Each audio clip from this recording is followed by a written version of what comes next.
Yo guys, ini dia Suzuki V-Strom 250 yang gue pakai tadi ya.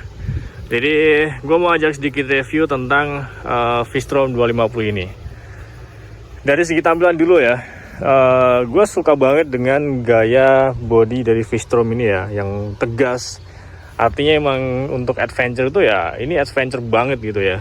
Jadi body yang tegas, kemudian windshield dari ekor, secara body sih gua no comment ya. Yang jelas ini motor mantap ya. Kemudian secara standar V-Strom-nya juga ban belakangnya juga ringnya lebih kecil dibanding yang depan. Jadi udah nggak perlu lagi modifikasi untuk velg depan dan juga velg belakang. Dan secara bawaannya juga dia juga sudah dapat ban model adventure ya. Kemudian pengereman sudah ABS menggunakan Vibray ya. Ini standarnya dari Suzuki, bawaan dari V-Strom sendiri ya. Nah, dari depan tampilannya cukup garang ya V-Strom ini ya. Nah, ini tampilan kalau V-Strom ini secara tegak ya. Nah, sebenarnya kalau dari body, gue sih no debat ya. Dan intinya secara body ya Suzuki harusnya seperti ini gitu ya. Memang sudah harus mengikuti permintaan pasar ya. Nah, ini tampilan untuk V-Strom ya. Nah, untuk tampilan belakang, ini lampu belakang seperti ini ya. Kemudian model sennya juga masih pakai bolam ya. Mungkin perlu upgrade ke LED lah ya, cuma ini masih bolam. Kemudian kalau kita muter, knalpotnya udah lubangnya 2. Untuk motor adventure sudah cukup banget ya, 250 cc 1 silinder. Lampu depan sudah LED, kemudian sen depan kanan kirinya masih bolam. Jadi harus di-upgrade aja sih biar lebih tampilannya lebih cakep aja. Atau mungkin LED, ini diganti LED biar makin cakep ya. Yang jelas ini motor secara desain cocok buat kamu yang memang suka adventure dengan postur tubuh di atas 170 cm. Ini harusnya sih tidak ada masalah ya. Nah, gue sendiri yang 180 no problem ya. Tapi kalau misalnya mungkin tinggi kamu 175 atau hampir 180, ini nggak ada masalah ya. Tapi kalau di bawah 170 mungkin agak bentar dulu untuk naik motor ini ya. Speedometer ini juga sudah cukup informatif. Dan gue paling suka adalah ada informasi gigi ya. Ada informasi gigi di gear berapa. Ini netral, ini indikator ABS. Ada jam, ada BBM, ada RPM, ada trip A. Ini bisa disetting mau apa informasi di sini.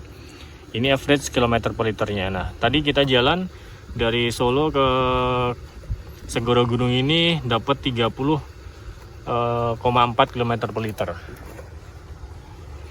Bentar, gue tunjukin lampu. Ini tampilan lampu depan ya. Nah, ini tampilan untuk lampu belakang, tapi tidak begitu jelas.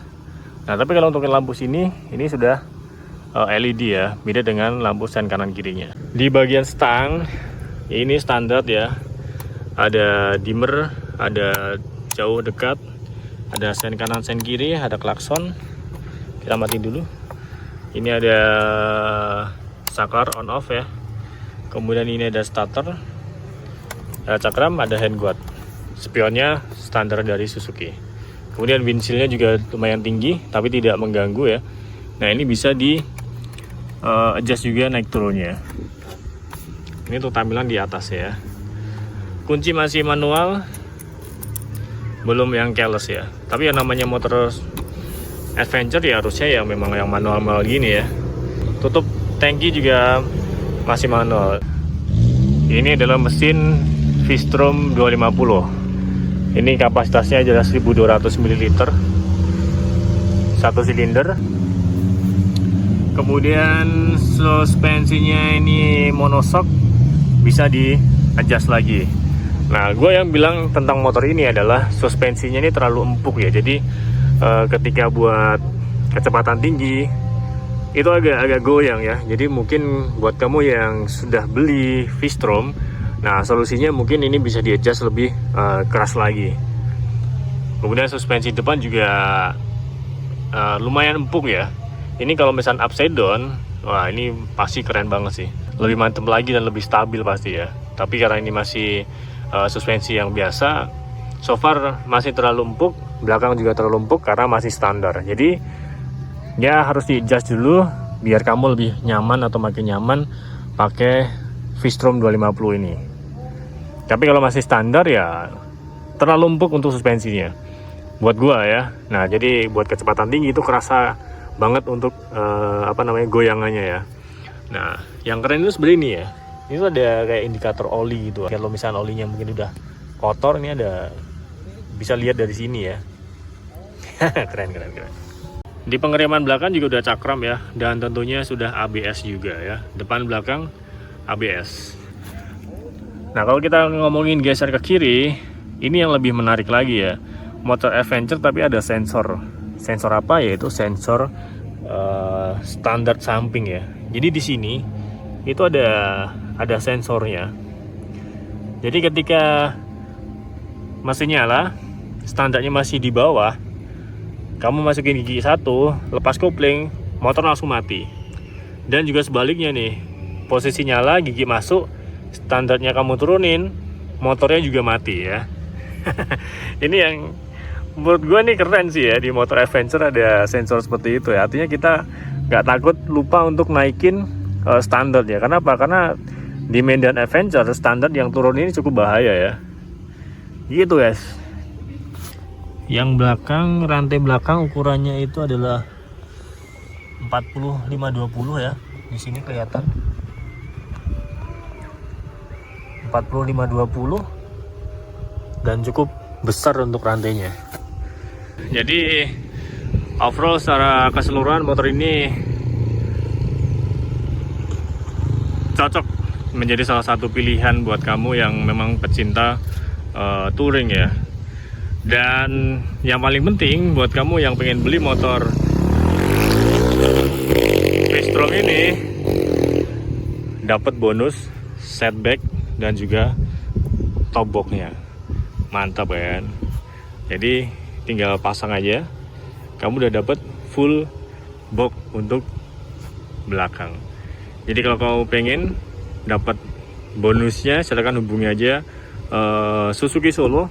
Kamu tinggal tunjukin aja, kalau kamu subscriber gua, kamu tunjukin, kamu dapat full box kanan, kiri, dan juga atas. Nah, buat kamu yang pengen beli V-Strom 250 dengan harga segini, kamu bisa dapat full box dari SAT ya. Tapi kalau mau full sama seperti ini, ada crash bar, ada lampu dari Future S. Nih masing-masing harganya total berapa coba ini kan? Ini udah 9 juta ya kan. Jadi kurang lebih ya mungkin sekitar 15-20 juta. Jadi kalau full aksesoris sama seperti yang ada di sini ya. Tertarik? Lanjut aja. Nah, ini knalpot Yoshimura, langsung impor dari Jepang. Dijamin bor ya, tinggal gas saja. Nih, harganya V-Strom.